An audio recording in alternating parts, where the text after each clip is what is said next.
Hi, my name is Bridget Heneghan. I teach 6th grade in Chicago, and we're going to go over what does a middle school text look like. So in the activity that you just did, you kind of looked how the same text is leveled for a 3rd grade class, a 5th grade class, and a 9th grade class. The content stayed the same, but you were kind of able to see how the language and the way that things were written and phrased changed through the different levels. So what I'm going to do here is I'm going to give you some of the things that I noticed as a teacher. That's not exhaustive. I am not going to call out everything, but just a few things that I see really make a difference as we're reading a text with students, whether that's your pen pal letter or an article that we're doing for class. Any sort of text, there are some things that really make a difference in the complexity. So let's start by looking at the 3rd grade level. So at the 3rd grade level, what we see really first are these really short, simple sentences. I always feel like when you're reading the lower grade level text, they feel really repetitive as you're reading them. They're like, see Jane run. People use a lot of plastic. Plastic has turned into pollution. People need plastic. Like the sentences are really short and direct. And this is really, really good for students, not only students who have a hard time reading. We also see this same strategy is really good for when you're introducing any sort of complex topic, is making sure that your sentences are short and bite-sized. It's like cutting up your food, right? You are able to chunk the information into these more readable sections. You're able to kind of take a breath and digest after each period what information you just read in the sentence before it.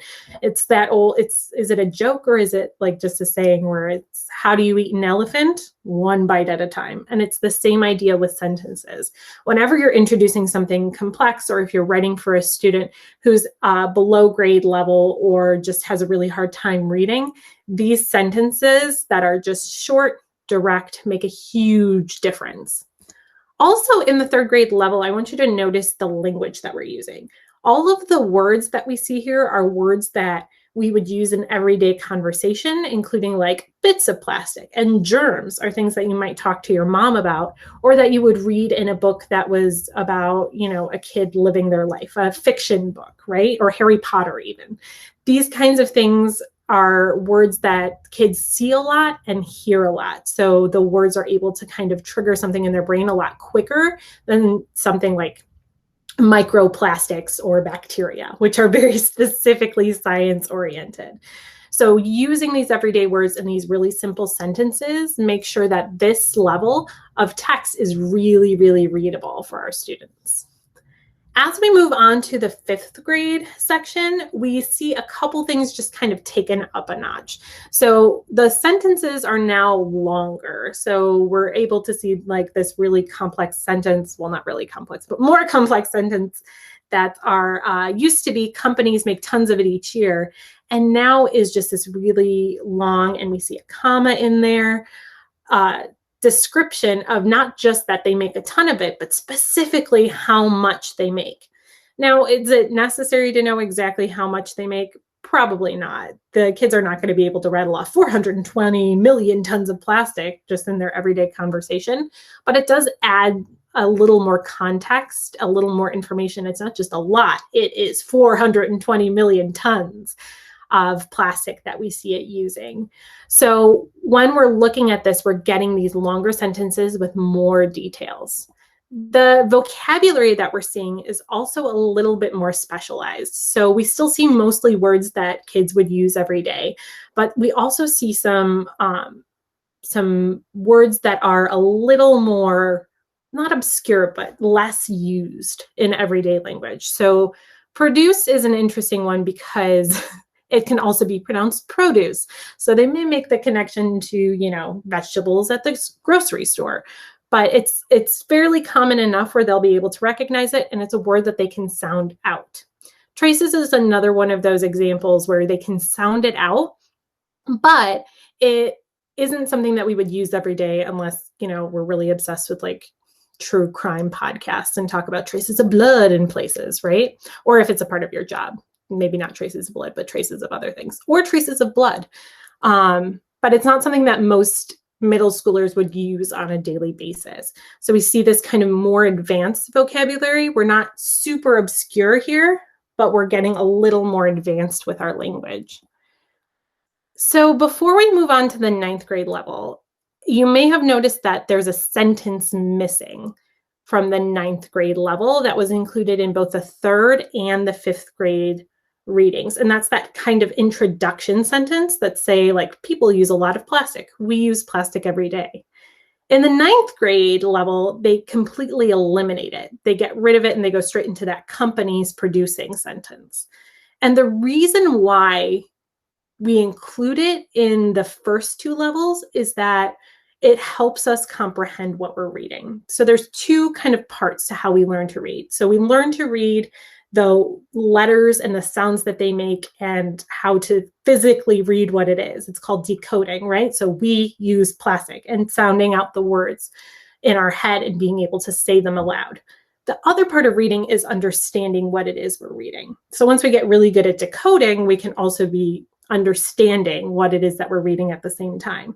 But as we're learning to read, that needs to be reinforced. When you read something like in the newspaper, you're automatically going to be thinking, what does this mean for me and my community and the people around the world? You're automatically going to start making connections between what you're reading and the world around you and other things that you've read. Kids are still learning to do that. And when we're helping them understand something, making those connections clear and explicit really helps them internalize and understand what it is that they are reading. So we really want to make sure that if we're worried about our students understanding what it is that we're writing about, including sentences like, we use plastic every day, or you may have noticed this in our community, or whatever, making those connections for them helps them understand what you're talking about a lot more. So now that we're at the 9th grade level, you can see that this is a big change from where we started with the 3rd grade level. All of these sentences are really robust and interesting and way more complex. The simplest sentence that we have here is this, like, however, we need plastics sentence, which even has this conjunctive adverb. So it's not even just people need plastics. We have this however as well. So we have many complex sentences and they're all really interesting. And this last one is especially really cool because it has this comma creating. A really good tip for paying attention to your writing level is looking at where you're using commas. Because if you're using commas really in like lists, like the flag was red, white, and blue, and those kinds of commas, or using comma and the word and, or comma but, or comma because, those really simple ones are easy for kids to chunk. But you can see here we have this comma and then we have a gerund. We have the word creating. So we have this whole phrase here. It's a participial adjective. It's an adjective. It modifies the food packaging. But this here is just helping describe the other one, but it's a more complex structure there. So looking at what happens with your commas is a really good indicator for how complex it is that you're writing, what kind of level you're writing at. But we also see these other words. So in the first one, we had just really basic language. In 5th grade, we started seeing words like produce and traces, but now we see words that are like annually and crucial. And these are words that we might hear in contexts other than science, but what they are in terms of reading them is that they're weird. They're more difficult to read if you're learning to sound out words. So annually, if you look at it for like a minute, you're going to be like, that's a really weird word, annually. It's not something that you can automatically read and understand what it is. Crucial is another one. You have to kind of understand the CIAL, the shul. So otherwise you're reading they're crucial, and that's not going to make sense to you. So you kind of already have to have the vocabulary in order to understand it. So what I want you to kind of see, there's a lot of different things that we can talk about in these 3 different levels. But I want you to see that even though the wording and the language changed, the content did not. the student who read the 3rd grade level version and the student who read the 5th grade level version and the student who read the 9th grade level version would all be able to have the same discussion about the same big ideas, because all convey the same big ideas. There's nothing that the kids are really missing from it. They're able to understand what you're supposed to take from this. It's just written in a way that's more accessible to them. We don't want to really dumb down the science. You don't have to make it, silly for them. But we do want to just make sure that when we're writing, we're being mindful of how they're able to take it in. So I want to just say thank you for being amazing pen pals. I hope that this was helpful. And now is your chance to try to do the exact same thing. Try to make your language more complex or make your language more simple, for an example from the same text that we just saw.